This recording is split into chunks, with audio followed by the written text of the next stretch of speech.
November 30th, 2018. A business traveler checks his email over morning coffee when his screen floods with notifications. Marriott data breach. 500 million guests exposed. His stomach drops. Every hotel stay from the past 4 years. The anniversary in Paris. The Vegas conference. That weekend he told his wife he was in Denver. All of it stolen. But here's what nobody realizes yet. The hackers have been inside Marriott systems since 2014. For years, watching, recording, building files on diplomats, CEOs, spies, and the most terrifying part, not a single stolen record ever appeared on the dark web. Not one. These weren't criminals looking for quick cash. Someone wanted to know where 500 million people sleep, and they got it. Who needs that kind of information? Why didn't they sell the data? March 2014. Inside Starwood Hotels and Resorts headquarters, an employee named Marcus opens what looks like a routine email, an invoice from a vendor. He clicks the attachment. Nothing happens. Or so he thinks. In that microsecond, a remote access Trojan called Plug X silently burrows into Starwood's network, opening a back door. That's the equivalent of giving free access to your house to a smuggler. The intruders move like smoke. The first rule of digital breaking and entering: never touch anything for 72 hours. Just watch. Learn the patterns. Who logs in and when? Which servers talk to which? By day 4, they deploy their favorite toy, a tool called Mimikatz. That sounds innocent, but acts extracting passwords from system memory. Within minutes, they have what they came for. Administrator credentials for user SYSADMIN. Think of it as stealing the hotel manager's master key card. Suddenly, every door, every safe, every restricted area opens without question. The hackers don't search the place. They become the place. Starwood's guest reservation database processes 50,000 transactions every hour. Names, credit cards, passport numbers, and the hackers are logging every single data point while the victims have no idea they've been robbed. Starwood's own security team has been warning about this for months. The reservation system is a sitting duck, one engineer wrote in an internal memo just weeks before the breach. Anyone who gets in could stay forever. Those warnings sat unread in someone's inbox. The system stayed vulnerable. Ironically, while our hackers are settling in, a completely different group of attackers, unrelated Russian criminals, breaks into the same network and steals 54 credit card numbers. Starwood catches those amateurs 8 months later and thinks they've solved their security problem. They never realize the real predators are still inside, watching them celebrate their victory. By December 2015, the intruders have been residents for 21 months. They've collected 127 million records and counting. Christmas shoppers book holiday trips. Business travelers plan Q1 meetings. Every reservation creates another entry in the hackers' growing encyclopedia of human movement. But something massive is about to happen that will triple their access overnight. Starwood is hunting for a buyer. And the hackers, they're about to get a much bigger playground. But why did they choose hotels in the first place? And what happens when you try to merge two companies while criminals are literally living on your servers? September 23, 2016. In a Manhattan boardroom, Marriott CEO Ari Sorensen signs the papers that will haunt him forever. $13.6 billion for Starwood, the deal that creates the world's largest hotel empire. Champagne pops and executives shake hands. 30 floors below, a Marriott IT specialist named Rachel sends an email nobody will read. Has anyone done a deep security audit on Starwood systems? The answer is yes. A rushed 48-hour review that found nothing because they were looking for financial fraud, not cybersecurity problems. The hackers watching this corporate theater from inside Starwood servers must have laughed. Imagine the two biggest hotel chains joining together. That's Marriott and Starwood in late 2016. Marriott slashes 17% of Starwood's workforce. Efficiency measures, they call it. First to go, the entire Starwood cybersecurity team, the very people who built the reservation system, who knew its quirks, its vulnerabilities, its dark corners, all handed pink slips by Thanksgiving. Sarah Martinez, Starwood's lead security architect for 8 years, clears her desk on a Friday. By Monday, Her admin access is transferred to a Marriott employee who's never seen Starwood's code. The hackers now have better knowledge of the system than its new owners. The integration plan reads like a horror movie script if you know what's behind. The Phase 1 is maintain separate systems for 18 months. The translation, leave the infected Starwood network running untouched. The Phase 2 is gradual data migration starting Q3, 2017, which means keep feeding the hackers fresh data for another year. Every decision made for good business reasons extends the breach. Every month of careful integration is another month of hemorrhaging guest data. By early 2017, the hackers have access to both legacy Starwood data and new Marriott bookings flowing through the same poison pipeline. The numbers are staggering. Daily, the merged company processes 1.1 million reservations. The hackers take approximately 400,000 records per day. They can't grab everything without triggering alerts, so they're selective. Government email domains, passport entries, and corporate credit cards. They're building what intelligence agencies would later call targeting packages, complete lifestyle profiles of interesting individuals. You stayed at the Sharon in Moscow, tagged. You flew to Hong Kong 6 times last year, flagged. Your company credit card shows defense contractor billing codes, jackpot. Marriott's tech teams, meanwhile, are fighting different fires. The loyalty program integration alone costs $140 million. They're merging 30 different property management systems. They're standardizing Wi-Fi across 6,700 properties. Nobody's looking at the authentication logs showing sysadmin accessing databases at 3 a.m. Why would they?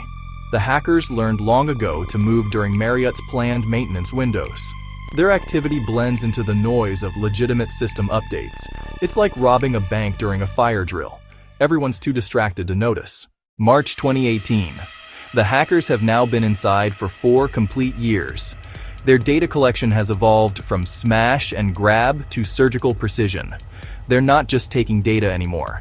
They're curating it, cross-referencing guests who stay at multiple properties, building relationship maps of who travels together, creating timelines of sensitive trips. One intelligence analyst would later describe it as the most comprehensive human movement database ever stolen. But their luck is about to run out because in trying to grab just a little bit more, they're about to make their first and only mistake. How does a 4-year invisible heist suddenly become visible? And why did the hackers risk everything for one final score? September 8, 2018. Michael Torres, night shift at Marriott Security Operations Center, is halfway through his 3rd coffee when his screen explodes in red. Alert after alert cascades down. Someone just pulled 17 GB from the Starwood reservation database in 12 seconds. That's not a query. That's a heist in progress. Michael's hands shake as he types. The account making the request. Sysadmin, an administrator who was fired 2 years ago. His credentials should be dead. They're not just active, they're downloading everything. Michael hits the kill switch. System lockdown. All administrative access frozen. Then he makes the call that will change everything. We have a situation. Someone's in the Starwood system. They're taking everything. Within 9 minutes, Marriott's entire cyber incident response team is online. The CEO is woken up. The FBI is called, and for the first time in 1,160 days, the hackers realize they've been spotted. They try one last desperate grab, 4 GB more before Marriott's team cuts their connection forever. Marriott brings in Accenture's forensic team. Think CSI for computers. They find the rat Trojan buried so deep it had root access to everything. They find Mimikatz' footprints across 17 servers. They find command and control beacons pinging to servers in Hong Kong. But the worst discovery comes when they discover a file with 73 gigabytes of compressed, encrypted data the hackers prepared for extraction. Marriott's team stares at it like a bomb they can't defuse. Whatever's in there represents 4 years of theft, and they can't even open it. The forensics team works 18-hour days. Coffee cups pile up, marriages strain. They trace the intrusion back step by agonizing step. The initial breach in March 2014. In November 2014, the administrator is compromised. On July 2015, the database access achieved. In January 2016, the encryption keys are stolen.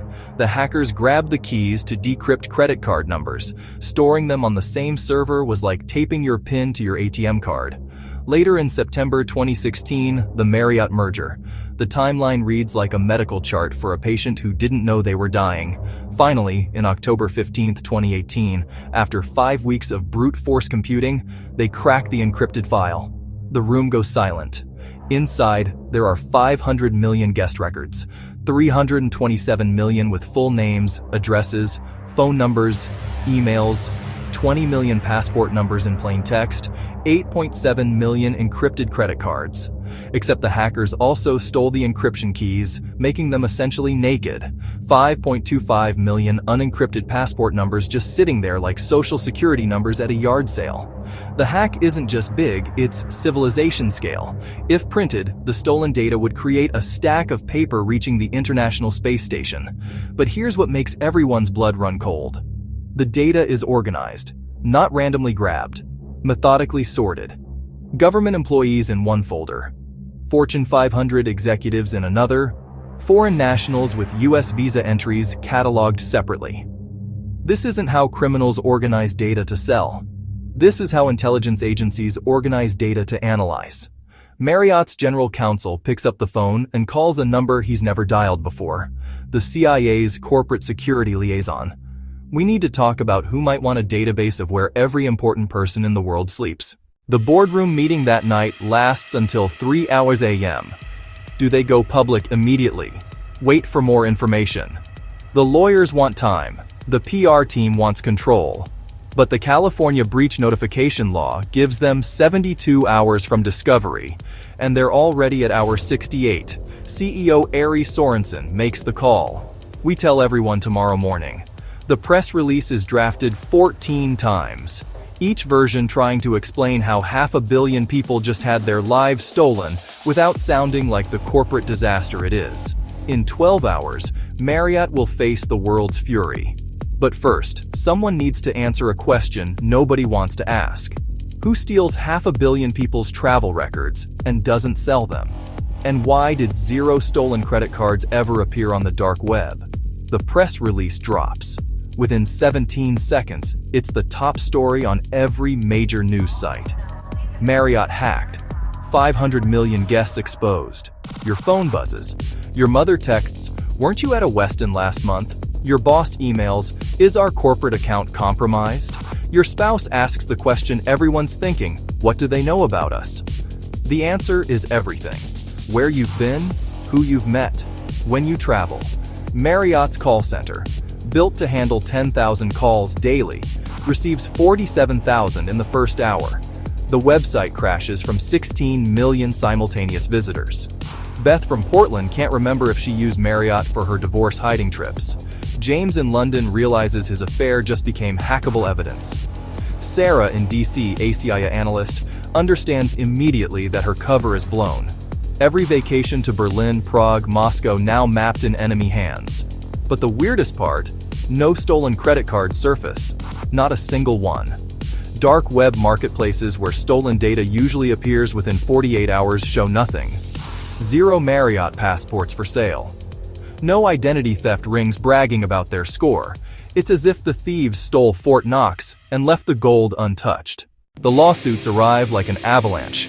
By December 3rd, 3 days after disclosure, Marriott faces 31 class action suits.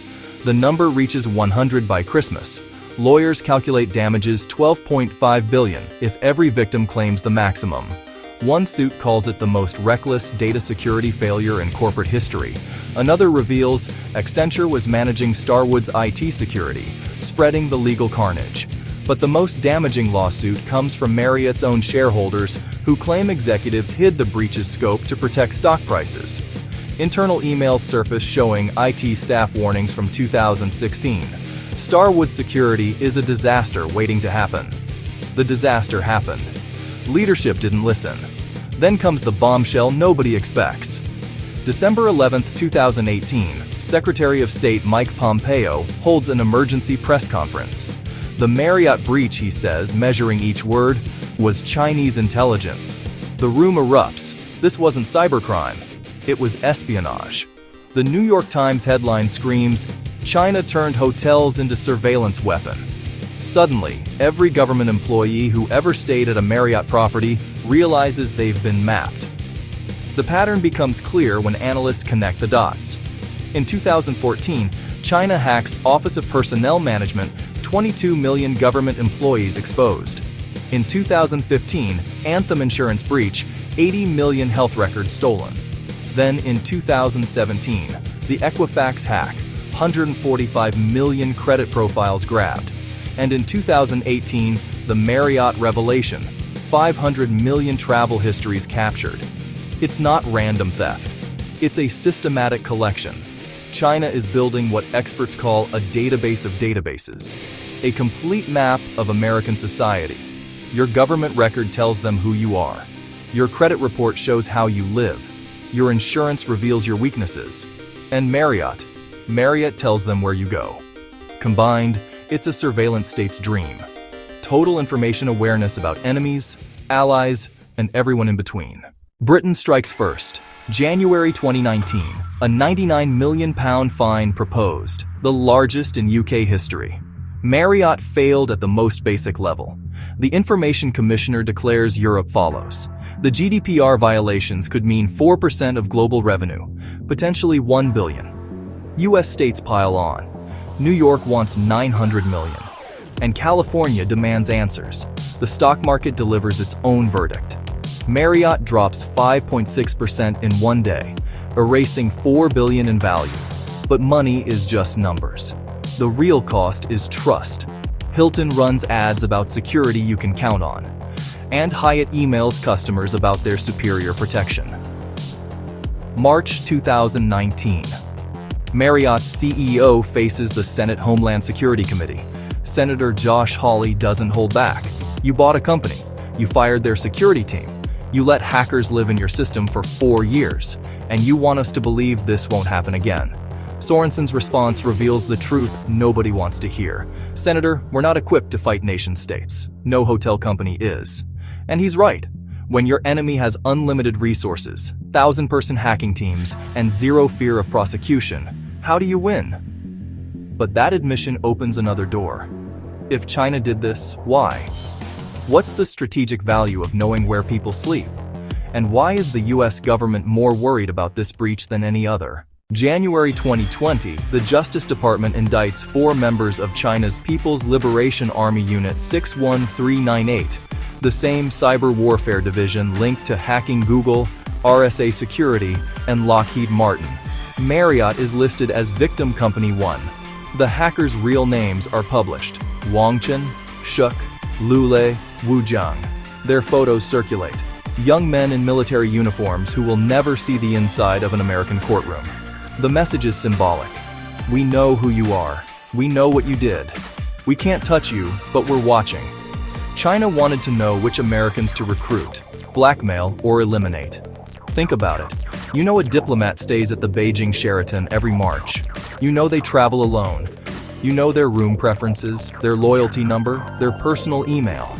Now you can arrange chance encounters. Plant listening devices before they arrive. Assign attractive strangers to the hotel bar. The KGB used to call this trajectory analysis, mapping someone's life to find the perfect moment to strike. Marriott handed China 500 million trajectories. Meanwhile, Marriott transforms itself from the inside out.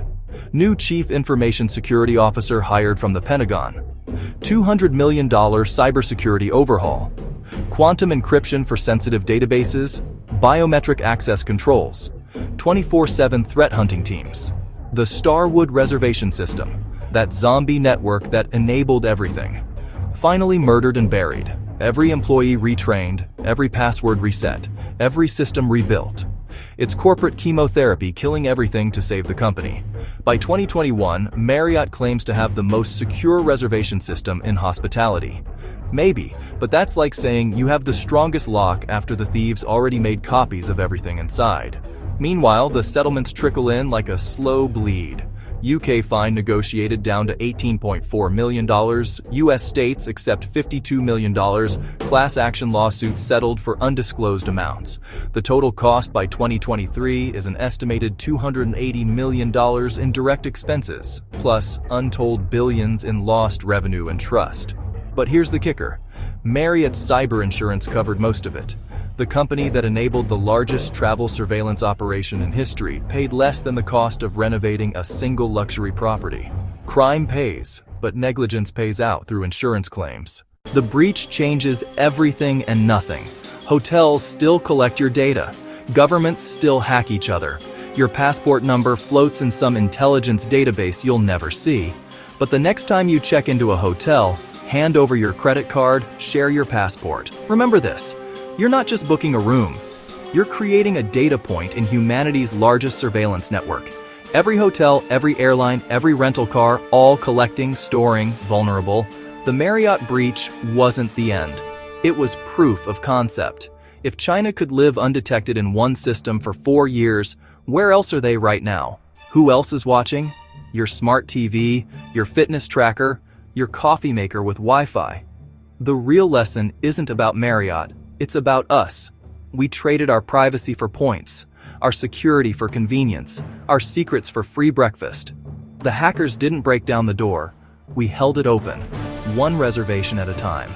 And somewhere in Beijing, in a building you'll never see on servers you'll never access, sits a database with your name, where you've been, who you've met, when you travel. Marriott proved that corporate security is only as strong as the company you're about to buy. But if you think having your travel history exposed to foreign spies is terrifying, wait until you see what happened when hackers decided to expose something even more personal. The secret affairs of 37 million married users.